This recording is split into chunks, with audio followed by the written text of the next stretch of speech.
This video will introduce you to Boyle's law and its derivation.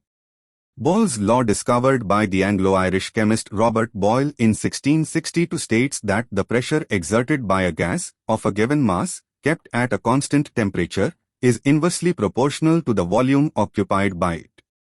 This means the pressure and volume of a gas are inversely proportional to each other when the temperature and the quantity of gas are kept constant.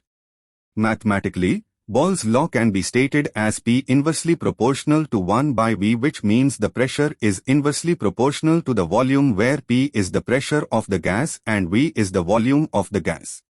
Boyle's law formula and derivation. The mathematical expression of the Boyle's law is mentioned below. P1V1 is equal to P2V2, where P1 is the initial pressure exerted by the gas. V1 is the initial volume occupied by the gas. P2 is the final pressure exerted by the gas. V2 is the final volume occupied by the gas. This expression can be derived from the pressure-volume relationship indicated by Boyle's law. PV is equal to K for a fixed amount of gas at a constant temperature. Therefore, P1V1 is equal to K, initial pressure multiplied by initial volume. P2V2 is equal to K, final pressure multiplied by final volume. Therefore, P1V1 is equal to P2V2. This equation predicts the increase in the pressure exerted by a gas on the walls of its container when the volume of its container is decreased and its quantity and absolute temperature remain unchanged. Boyle's law examples. One of the best examples to demonstrate Boyle's law in action can be seen in a balloon. Air is blown into the balloon.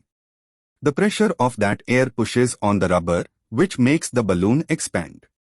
If one end of the filled balloon is squeezed, the volume occupied by the air inside the balloon decreases. Also, there is an increase in the pressure exerted by the air on the balloon, making the unsqueezed part of the balloon expand out. There is a limit to how much air gas can be compressed.